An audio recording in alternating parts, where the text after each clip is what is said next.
Syederalun NT berusia 25 tahun melaporkan balik sejumlah anak dengan kasus pemerkosaan ke Polresta Jambi. Hal tersebut karena ia tidak terima dilaporkan kasus pelecehan seksual oleh 17 anak di bawah umur.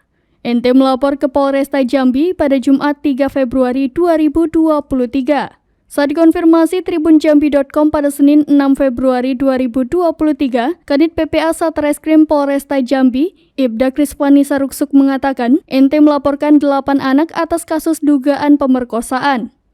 Pengakuan NT, ia menjadi korban pemerkosaan di rumahnya sendiri di kawasan Rawasari Alam Barajo, Kota Jambi.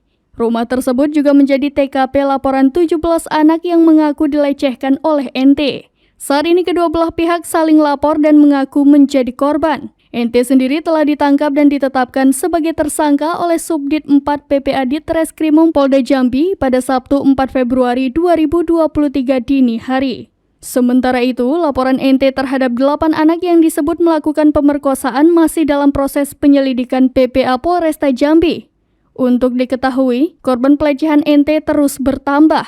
Hasil olah TKP yang dilakukan di Treskrimum Polda Jambi dan hasil keterangan pihak keluarga korban, total korban mencapai 17 orang.